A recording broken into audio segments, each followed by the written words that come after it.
우리가 이 땅에 살다 보면 많은 고난을 만나면서 영적 침체까지 경험하는 분들이 있지 않습니까? 영적 침체 빠졌을 때 우리가 빨리 벗어나길 원하지만 우리 뜻대로 잘 안 될 때가 많지 않습니까? 그 영적 침체 빠졌을 때 그 벗어날 수 있는 방법이 있습니다. 그 방법이 뭐냐? 성경은 하나밖에 없다라고 방법을 말씀하는데요. 그 방법이 뭐냐? 항상 우리가 그 영적 침체 빠진 상황을 분석할 때 하나님이 누구신가 이것을 아는 데서부터 출발해야 된다라고 이야기합니다.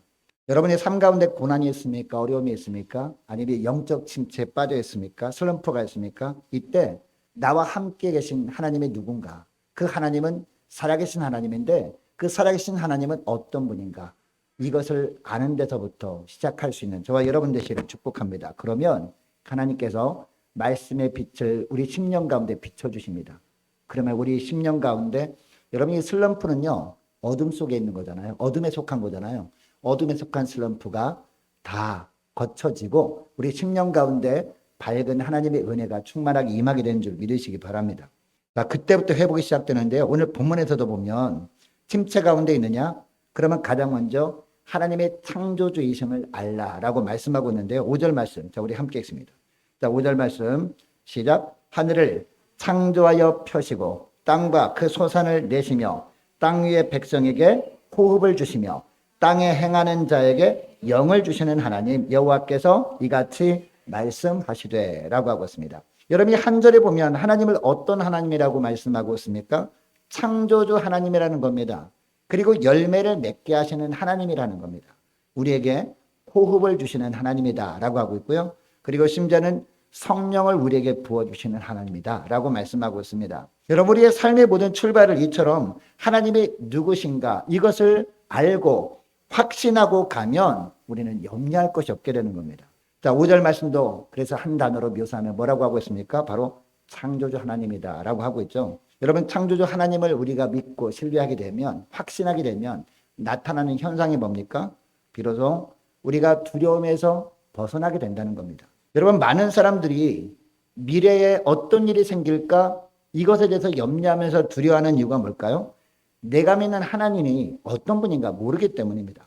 우리가 믿는 하나님은 창조주 하나님이라는 것은 어떤 의미입니까? 없는 것을 있는 것까지 부르시는 하나님이라는 겁니다. 여러분 하나님은 무에서 유를 창조하신 하나님 아닙니까? 창세기 1장에 보면. 그러므로 이런 창조주 하나님을 묵상하고 그 하나님에 대한 믿음이 굳건해지게 되면 절대로 우리는 두려움에 빠지지 않게 되는 겁니다. 자, 그래서 이스라엘 백성들이 어려움에 처했을 때마다 성경 말씀은 계속해서 어떤 말씀을 합니까? 항상 너의 창조주를 어떻게 하라? 기억하라 라고 말씀한 겁니다. 여러분 그래서 시편을 보면요. 시편 기자들도 어려움과 고난이 있을 때마다 하나님을 찬양하잖아요. 그 찬양하는 내용을 보면 어떤 하나님을 찬양합니까? 창조주가 누구신지에 대한 그 찬양을 합니다. 왜냐? 창조주 하나님에 대한 찬송을 하면 고난의 문제, 두려움의 문제가 이 찬양을 하기 전까지만 해도요. 왜 하나님은 나에게만 이런 고난을 주시냐라고 하면서 그냥 나에게만 임한 고난처럼 생각되어져요. 그러나 창조주 하나님에 대한 찬양을 하게 되면요. 이 고난과 어려움이 상대화되어 버리는 겁니다. 나만 겪는 어려움이 아니구나. 모든 사람이 다 겪고 있는 어려움이구나. 그 어려움이 나에게도 찾아온 것이구나. 라는 생각과 함께 이 문제 때문에 우리에게 찾아왔던 이 두려움이 사라지게 되는 겁니다. 여러분 그러니까 내 앞에 놓이는 문제 때문에 왜 우리가 심각해하고 우리가 왜 힘들어하느냐? 이 하나님에 대한 묵상이 부족했기 때문 아닐까요? 여러분 창세기 14장에서 16장 말씀을 보면 이 아브라함 이야기가 나오잖아요. 아브라함이 딜레마에 빠진 적이 있는데 이 아브라함이 그돌라오메를 중심으로 연합군과 싸워서 물리치게 되죠. 집에서 길리온 군사들 몇백 명 데리고 가서 연합군과 싸워서 이겼단 말이에요. 그 몇백 명 가지고 수십만 되는 그 군대와 어떻게 이길 수 있습니까? 하나님이 도와주셔서 승리하게 됩니다. 자, 그런데 이 아브라함에게 일말의 불안감이 몰려옵니다. 이들이 또 보복하기 위해서 공격하면 어떡하지? 이런 두려움이 몰려왔습니다. 그리고 하나님께서 하늘의 별과 같이 바다의 모래같이 너의 자손들을 많게 하겠다라고 약속해 주셨잖아요. 아브라함 언약을 해주셨잖아요. 자, 그런데 본인은 지금 현재 아들이 없는 상태입니다. 자녀가 태어나기 전이란 말이에요. 그리고 자기는 점점 늙어갑니다. 그래서 염려가 되는 겁니다. 미래에 대한 염려가 생긴 겁니다. 여러분 우리도 인생 가운데 이럴 때가 있습니다. 해결책이 보이지 않아서 너무나 답답합니다. 눈물만 흐릅니다. 누구에게 알려지면 너무나 부끄러운 그런 가정적인 일도 있을 수 있잖아요. 가슴이 꽉 막혀옵니다. 이럴 때 하나님께서 아브라함을 찾아오셨잖아요. 하나님께서 아브라함을 찾아가셨다면 그 하나님께서 오늘도 살아계신 하나님이세요. 우리도 찾아오십니다. 무엇으로? 말씀을 통해서 찾아오시는 주님이십니다. 찾아오셔서 말씀을 들려주시는데 뭐라고 하실까요? 밖으로 나가서 하늘을 바라보라 라고 말씀하지 않을까요? 여러분, 아브라함에게도 이 밤에 밖으로 부르시죠. 그리고 하늘을 바라보라고 합니다. 하늘을 바라봤더니 하늘이 뭐가 떴어요? 엄청난 별들이 떠있습니다. 오늘날 같으면 공해 때문에 몇 개 보이지 않지만 우리 눈에만 보이지 않을 뿐이지 보이지 않는 곳에 별들이 어마어마하게 많잖아요. 제가 며칠 전에 말씀드린 것처럼 우리 눈에 보이지 않는 그 우주에 엄청나게 많은 별들이 있습니다. 태양계뿐만이 아닙니다. 태양계를 지나면요, 태양계와 같은 계가 또 어마어마하게 많다는 겁니다. 그 계 안에 수많은 그런 별들, 행성들이 있다는 겁니다. 그 모든 것들을 하나님께서 어떻게 만드셨습니까? 아무것도 없는 상황에서 하나님의 말씀으로 창조하신 게 그 별들이란 말입니다. 자, 그러니까 하나님께서 이 어떤 말씀을 하신 겁니까? 하늘에 하나도 없던 별들을 말씀으로 창조하신 하나님 아니냐. 그런데 너를 위해서 무엇을 못하겠느냐. 하나님께 능치 못한 일이 뭐가 있겠느냐. 너의 아들 문제 하나 해결하지 못하는 하나님이냐. 라는 이야기를 하는 겁니다. 그런 의미로 하나님께서 아브라함을 밤에 밖으로 부르시고 하늘을 바라보게 하신 겁니다. 여러분, 우리도 살다 보면요, 어떤 문제 때문에 염려함이 있을 수 있습니다. 두려움에 빠질 수 있어요. 계속 일이 꼬이기만 하고 잘 풀리지 않으면 시간이 너무나 더디게 가잖아요. 왜 이렇게 하루하루가 너무나 시간이 안 흐를까? 너무 힘들다라고 할 때 여러분, 이때 시간 빨리 가게 하는 방법 제가 오전에도 말씀드렸죠. 어떻게 하면 된다고 말씀드렸습니까? 하나님이 기뻐하시는 일에 집중하는 겁니다. 그죠? 하나님이 원하시는 일에 집중하다 보면 이 고난의 시간은 금방 지나가게 되어 있다는 거죠. 문제는 잊어버리고 하나님이 나에게 주신 사명에 집중하는 겁니다. 그렇게 되면 문제는 하나님께 맡겨버리고 내게 주신 일에 정말 집중하면서 충성하다 보면 어느 순간에 시간은 지나가게 되는 겁니다. 자, 그래서 오전에도 뭐라고 했습니까? 이 또한 지나가리라. 그죠? 그런 말씀드렸잖아요. 여러분, 오늘 예배 시간에 우리는 각자 짐을 가지고 왔잖아요. 우리 주님께서 뭐라고 하십니까? 너의 수고하고 무거운 짐을 나에게 맡겨버리라. 내가 너희를 쉬게 하겠다. 라고 말씀하고 있습니다. 여러분, 쉼이 무엇입니까? 주님과 교제가 쉼인 줄 믿습니다. 은혜를 받는 시간이 쉬는 시간인 줄 믿습니다. 그냥 노는 시간이 아니라 주님과 우리가 기도를 통해서 교통하면서 은혜 받는 시간이 영적인 쉼이란 말이에요.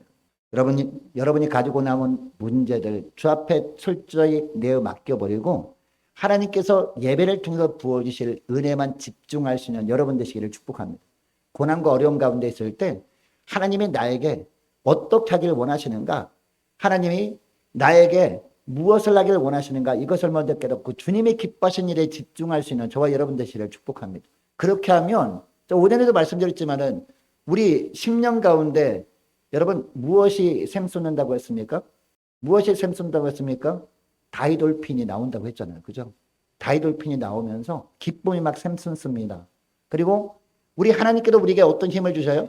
독수리에 날개치며 올라간 같은 힘을 주신다는 거죠. 그래서 많은 사람들이 볼 때, 저 사람이 저렇게 어려운 일을 만났는데 왜 저렇게 밝게 웃으면서 힘있게 살아가나 이해를 하지 못합니다. 근데 우리는 아는 거죠. 이처럼 어렵고 정말 고난 가운데 있다 할지라도 하나님이 기뻐하는 일에 집중하다 보니까 하나님께서 나에게 이런 새로운 영적인 은혜들을 주시는구나. 이것을 우리가 깨닫게 되는 것이죠.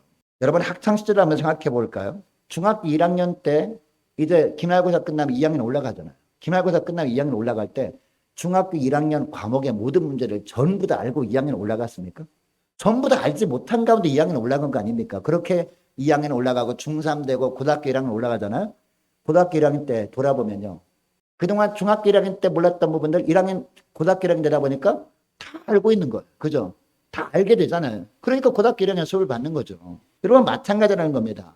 우리에게 지금 닥친 문제들 우리가 완벽하게 해결하지 못하고 주님께 온전히 맡기고 우리가 주님이 기뻐하신 일에 우리가 집중하다 보면요. 세월이 흐르게 되고 나중에 세월이 흐른다면은 그 문제들이 자연스럽게 해결되어 있음을 보게 된다는 겁니다. 그래서 우리 주님이 이런 말씀을 하는 겁니다. 여러분, 이것을 기억하시고 어떤 문제가 있어도 그 문제 때문에 두려워하지 마시고 그 문제를 주님께 온전히 철저하게 맡겨버리고 그때그때 우리 주님께서 정말 기뻐하시는 일에 충성을 다하며 이 하나님께 온전히 붙들려 살아가시는 저와 여러분 되시기를 축복합니다. 여러분 우리나라 사람들과 몽골 사람들이요 비슷한 점이 뭡니까? 비슷한 점. 얼굴이 모습이 비슷하대요. 왜?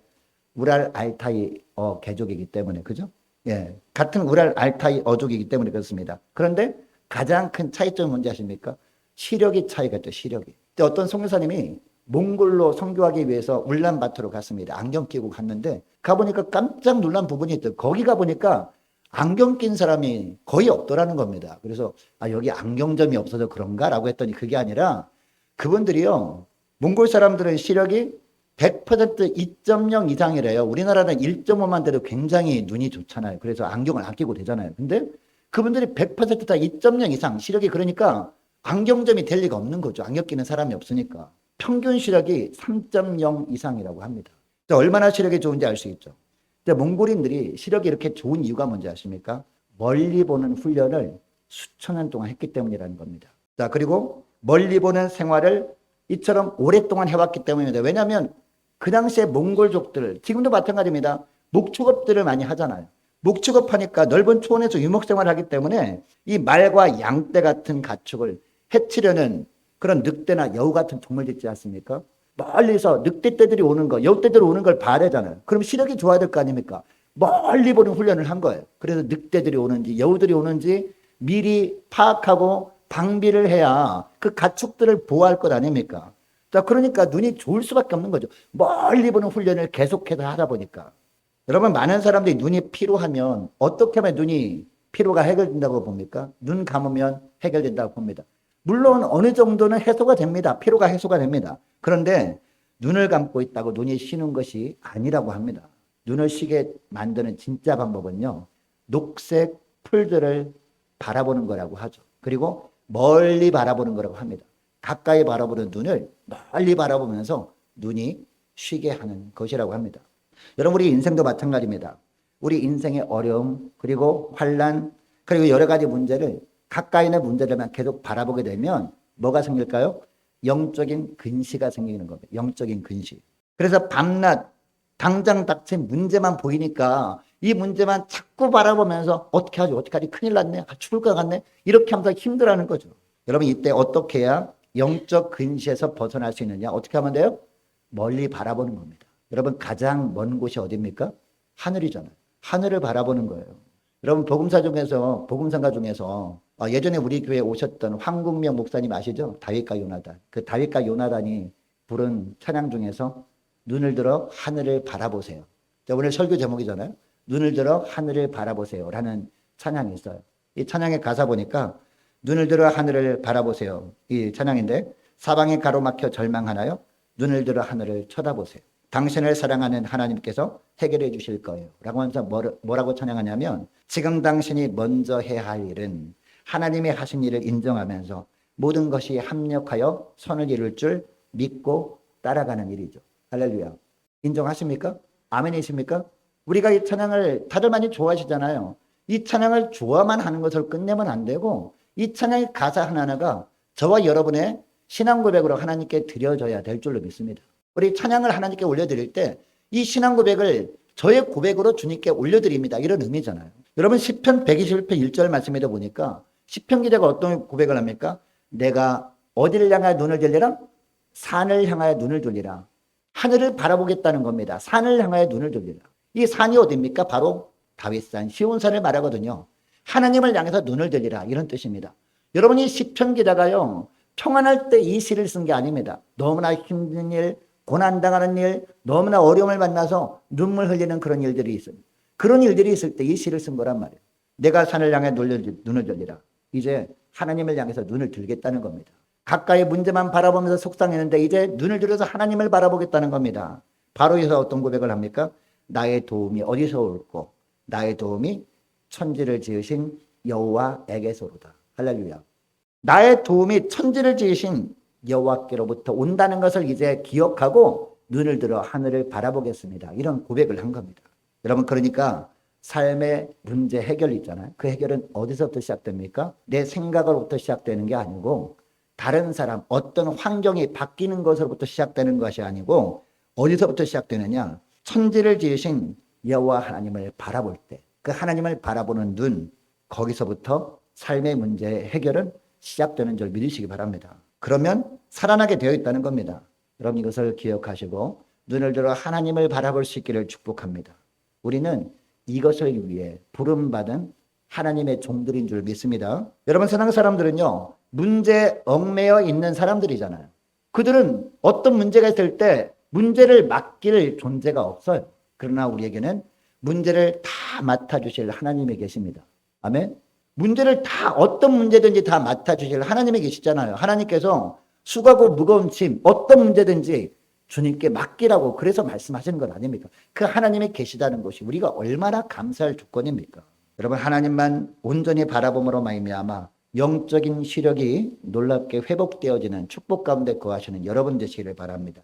자, 그러면 우리가 왜 창조주 하나님만을 기억하고 하나님만을 바라봐야 되느냐? 그때 하나님께서 우리에게 영적인 능력을 부어주시거든요. 그때 하나님이 부어주시는 영적인 능력을 가지고 한계를 뛰어넘을 수 있게 되기 때문입니다. 그 이전에는 내 힘으로 하면 안 돼요. 여러분 구약 성경의 수많은 전쟁들 중에서 인간의 힘으로 하면 여러분 어떻게 됐습니까? 백전백패했단 말이에요. 이스라엘 백성들이 여리고성 전투에서 승리했던 비결이 뭡니까? 하나님만을 바라봤잖아요. 하나님의 방법대로 했잖아요. 그러니까 승리했습니다. 근데 아이성에서 실패했습니다. 왜요? 기도하지 않았거든. 하나님을 바라보지 않았거든요. 하나님을 신뢰하지 않고 이 정도면 이까짓 거 나도 할 수 있어라고 하면서 자기의 지혜로 했더니 어떻게 됐어요? 대패하고 말았단 말이에요. 그러나 나중에 철저하게 회개하고 하나님이 원하시는 방법들을 했더니 그때 비로소 아이성 전투에서 승리하게 되죠. 하나님의 방법대로 했더니. 6절 말씀 보시기 바랍니다. 6절 말씀 보니까 나 여호와가 의로 너를 불렀은즉 내가 내 손을 잡아 너를 보호하며 너를 세워 백성이 그 다음에 뭐가 나와요? 언약과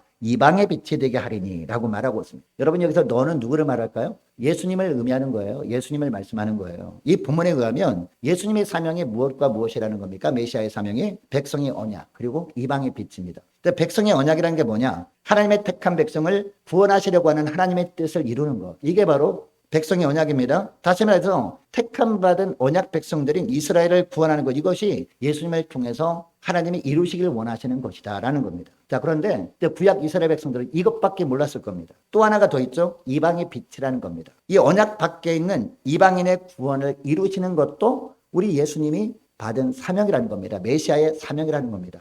여러분 이것이 에베소서 2장의 중요한 주제이기도 하죠. 우리는 어떤 존재였습니까? 이미 죄로 말미암아 죽은 존재들이었다고요. 에베소서 2장에 보면 이미 죽은 우리들이었다고요. 그럼에도 불구하고 우리 주님께서 이 땅에 오셔서 그 죽음의 문제, 죄로 인한 죽음의 문제를 해결해 주신 것이 십자가 사건이라는 거죠. 이것을 우리가 뭘로 받았어요? 선물로 받았다라는 것이 2장 8절 말씀, 에베소서 2장 8절 말씀이거든요. 여러분 그러니까 예수님이 어떤 분이라는 것을 알게 됩니까? 막혀있는 담을 허신 분이 바로 예수님인데 누구와 누구 간에 막힌 담을 허신 분이다? 누구와 누구? 유대인과 이방인 간에 막힌 담을 허신 분이 예수님이다라고 에베소서도 말씀하시고 그리고 갈라디아서도 말씀하시고 바울서서도 쭉 말씀하시는 겁니다. 그리고 여러분 이것이 교회의 비밀인 겁니다. 이방인과 유대인이 하나가 되어가지고 하나님을 함께 섬기는 공동체가 바로 교회라는 겁니다. 자, 그러니까 교회의 특징이 뭐냐? 담을 넘고 벽을 넘는 거예요. 네. 예수의 영이 임하면 이렇게 이방인들을 향해서 나가는 그런 모습이 있게 된다라는 겁니다. 그러니까 우리 오늘날 교회도요.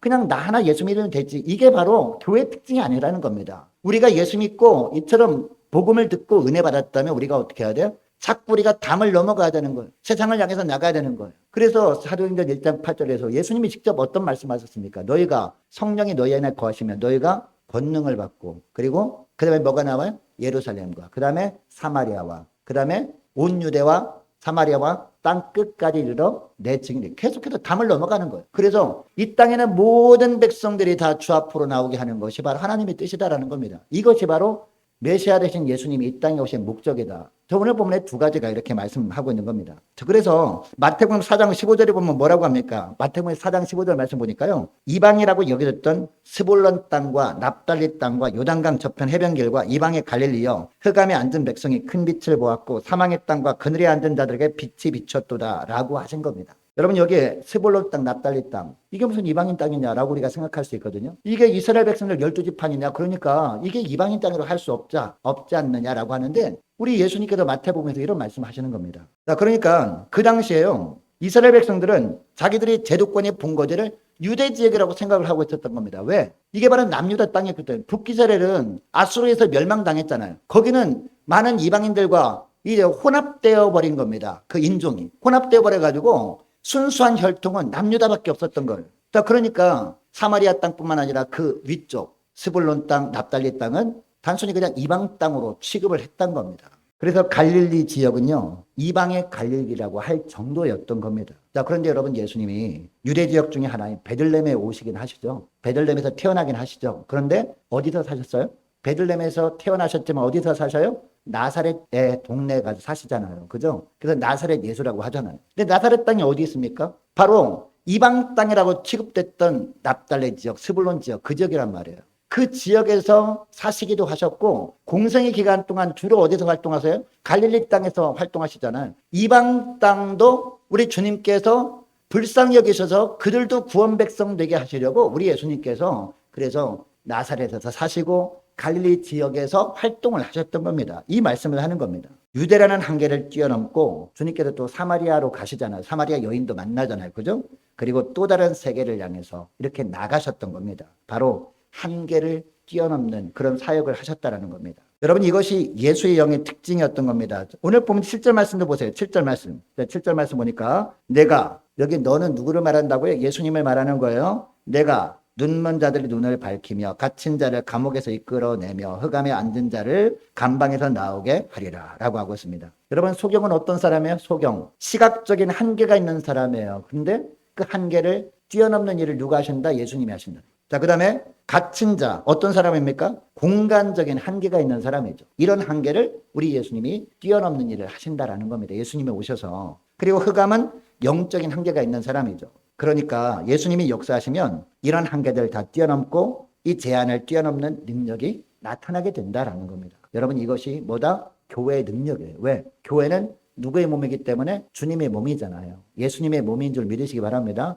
그러니까 교회 안에 우리가 은혜 받고 예수의 영이 충만하게 임하면 교회를 통해서 이런 역사들이 나타나게 되어 있다는 겁니다. 그리고 저와 여러분이 한 사람 한 사람이 다 교회잖아요. 할렐루야. 성령이 거하는 전 아닙니까? 그죠? 같은 역사가 예수의 영이 임함으로 말미암아 나타나게 되어져야 한다라는 겁니다. 여러분 그러니까 우리가 창조주 하나님을 기억한 이후에 우리가 해야 될 일이 무엇임을 알게 됩니까? 기도하고 어떻게 하는 거예요? 그냥 가만 안 되는 것이 아니라 자꾸 해보는 겁니다. 주님이 우리에게 어떤 감동을 주시면 자꾸 해보는 거예요. 부딪혀보는 거예요. 그러면 성령의 능력이 우리에게 임함으로 말미암아 그 성령의 능력으로 한계를 뛰어넘는 일들이 생기게 되어진다는 겁니다. 우리 가운데 이런 모습이 있어야 된다. 이 말씀을 하는 겁니다. 여러분 그러니까 우리가 중요한 것이 이것입니다. 실패를 두려워하지 않고 우리에게 있는 어떤 벽들이 있습니까? 나는 못해. 나는 배움도 짧고 나는 지혜도 부족하고 나는 못해. 이런 한계가 있다는 겁니다. 이렇게 선을 그어놓았던 것들 성령의 능력을 덧입고 뛰어넘는 모습이 있어야 된다라는 겁니다.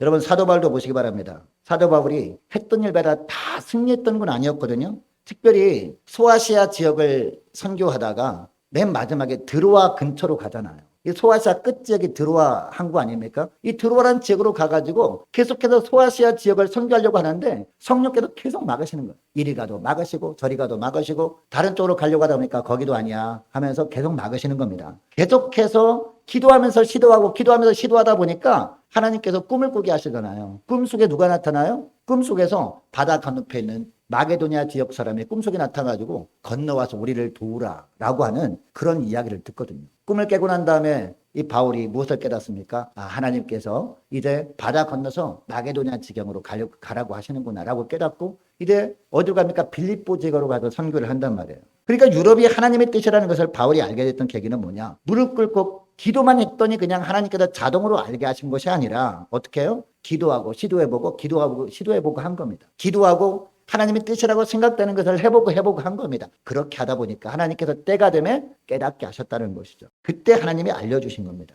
저와 여러분도 창조주 하나님을 기억하고 기도했으면 그리고 모든 문제를 맡겼으면 이제 어떻게 해야 돼요? 기도하는 가운데 하나님의 뜻이라고 생각되는 것들을 한번 시도를 계속 해보는 거예요. 시도를 계속 해볼 수 있기를 바랍니다. 왜냐하면 기도하면서 시도한 사람에게는요 실패도 재산일 수 있는 거거든. 그러나 기도했는데 시도도 해보지 않고 기도도 안 하고 기도도 하지 않고 그냥 내가 원하는 걸 막 하는 사람은요, 실패는 그냥 실패일 뿐이에요. 그러나 기도하고 시도해보는 사람들은 실패도 단순히 실패가 아니라 뭐다? 자산이라는 겁니다. 여러분, 시도할 수 있는 힘을 주시는 분이 성령 하나님이심을 믿으시기 바랍니다. 그래서 선을 행하다가 우리가 낙심하면 돼야 안 돼요. 낙심하지 말지니 라고 말씀하잖아요. 계속 시도하게 만드는 것이 바로 성령이 하시는 일이라는 겁니다. 여러분, 하나님 안에 불가능이 있습니까? 없습니까? 불가능 없습니다. 하나님이 함께 하시면 넘지 못할 산은 없음을 믿으시기 바랍니다. 성령에 붙잡혀서 한계를 뛰어넘을 수 있는 저와 여러분 되시기를 축복합니다. 자, 그런데 한 가지만 더 살펴보고 하는데요. 그럼 어떻게 하면 한계를 뛰어넘을 수 있느냐? 우리가 성령의 능력을 덧입는 것도 중요하지만 그 다음에 필요한 게 뭐냐? 바로 껍질을 깨기가 중요한 거예요. 껍질 깨기. 믿음으로 껍질을 깨는 겁니다. 하나님이 사랑하는 사람에게 이렇게 하실 리가 없는데, 내가 기도하면서 그렇게 믿음 생활하는데 하나님이 나에게 이렇게 하실 수가 없는데, 이게 바로 껍질이거든요. 그런 껍질을 깨는 작업이 필요하다는 거예요. 9절 말씀 보시기 바랍니다. 9절 말씀 보니까 보라, 전에 예언한 일이 이미 이루어졌느니라. 그 다음에 뭐라고 해요? 이제 내가 새 일을 알리노라. 그 일이 시작되기 전에라도 너에게 이루노라 라고 하거든요. 여러분, 여기 새 일이 뭔지 아십니까? 새 일? 새 일이 뭘까요? 예루살렘이 멸망하는 거예요. 깜짝 놀라죠. 소선진서에 보면요, 하박국서에도 보면요, 이 새 일이 무엇인지 정확하게 말씀하고 있습니다. 하나님의 일을 알고서 깜짝 놀랐다고 하잖아요, 하박국이. 어떻게 이런 일이라고 하면서. 근데 하박국서가 2장, 3장, 4장 쭉 가면서 이제 깨닫게 되죠, 하박국이. 그러면서 나중에는 뭐라고 고백합니까? 외양간에 송아지가 없어도, 밭에 소출이 없어도 나는 여호와 하나님으로 말미암아 감사리로다. 이런 고백이 그래서 나오는 거예요. 여러분, 이스라엘 백성들에게 딜레마가 있었던 거죠. 하나님이 분명히 새 일을 행했다고 하는데 너무나 기대한 거죠. 어떤 좋은 일을 주실까라고 했는데 그 새 일이 뭐라고요? 나라가 망하는 거였단 말이에요. 예루살렘이 망하는 거였단 말이에요. 하나님께서 은혜와 권능 가운데 세우신 성이 시온성 예루살렘인데, 이 예루살렘 성이 이방인에 의해서 멸망당하는 게 새 일이래. 너무 딜레마인 거죠. 말이 안 되는 거죠. 그리고 이스라엘 백성들이 바벨론으로 포로로 끌려간다는 내용이에요. 정말 이해할 수 없는 내용 아닙니까? 어떻게 하면 택하신 백성인데 이런 어려움을 주실 수 있나? 라고 하면서 오늘날로 말하면 완전히 멘붕에 빠졌을 겁니다. 여러분, 그 루터와 칼빈 아시잖아요. 종교개혁을 했던 루터와 칼빈. 루터와 칼빈에게 영향을 끼쳤던 어거스틴에게도 비슷한 문제가 있었다고 합니다. 어거스틴이 쓴 책 중에서 하나님의 도성이라는 책이 있거든요. 예. 이 하나님의 도성이라는 책을 어떤 배경하에 썼느냐? AD 410년경에 게르만 민족 중에서 한 종족인 고트족에 의해서 로마가 함락됩니다. 이런 배경하에서 쓰여진 책이 하나님의 도성입니다. 여러분, 기독교가 국교화된 게 언제인지 아십니까? AD 313년에 밀라노 칙령에 의해서 기독교가 국교화되거든요. 그러니까 모든 사람이 예수 믿지 않으면 좋은 일을 얻을 수도 없는 거예요. 사람으로 인정받을 수도 없는 겁니다. 대부분의 모든 사람들이 다 예수 믿게 되었어요. 그래서 모든 사람이 다 교회 다녔단 말이에요. 오늘날로 말하면 그동안 엄청난 박해를 냈던 로마 제국이 어떻게 보면 예수님께 접수가 된 거죠. 그런데 북방에 게르만 민족이라는 사람들이 살고 있었는데요. 이들은 예수도 모르는 야만족이었습니다, 처음에는. 그런데 이 게르만 민족들 중에서 고트족이 로마 제국을 침공한 겁니다. 언제요? AD 410년경에.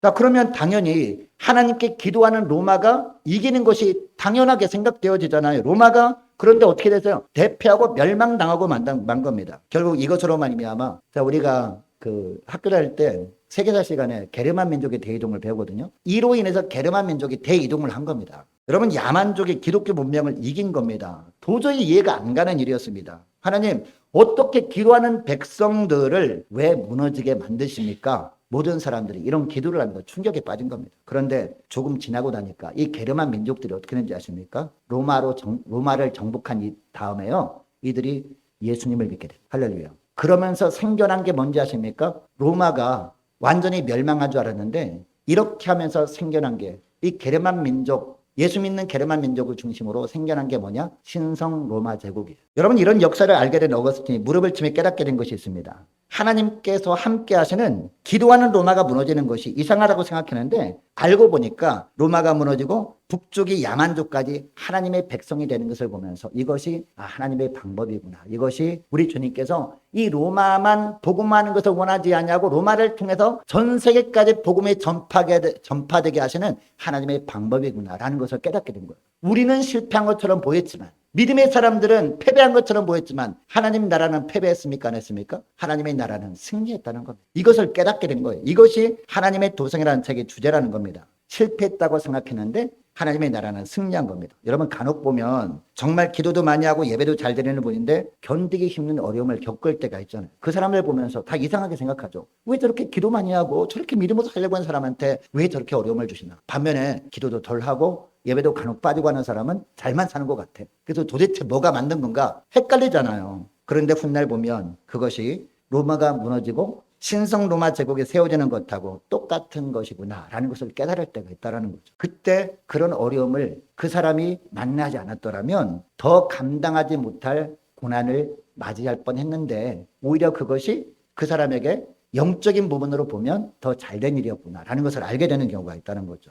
자기가 원하는 대로 되었으면 잠깐 행복만 맛봤을 텐데 지금 하나님이 주신 행복은 영원할 것 같다라고 고백하게 되어진다는 겁니다. 여러분 실패를 통해서 하나님은요 더 넓어지게 만드시는 하나님의 힘을 믿으시기 바랍니다. 여러분 계란이 껍질이 깨어지지 않으면 병아리가 나와요? 계란 후라이가 될 뿐이죠. 그러나 계란 껍질이 깨지면서 병아리가 되는 거예요. 그래서 닭이 돼서 닭이 또 계란을 낳는 겁니다. 그 계란이 또 깨지면서 또 병아리가 되고 닭이 되는 겁니다. 할렐루야. 자, 그러니까 껍질 깨지는 것 우리에게는 고통일 수 있지만 하나님 나라 입장에서는 고통이 아닐 수 있다는 것을 기억할 수 있기를 원합니다. 그러니까 이스라엘 백성들에게 예루살렘이 멸망하는 것은 계란 껍질이 깨지는 것이었다는 거예요. 하나님께서 왜 이스라엘 백성들을 멸망시키셨나요? 이방인들을 구원하기 위해서. 그때 예루살렘이 멸망해야 예수님이 오신다니까요. 그 통로를 통해서 예수님이 오셔야 이방인인 우리도 구원받게 되잖아요. 그래서 껍질 깨기를 한 겁니다. 우리도 마찬가지.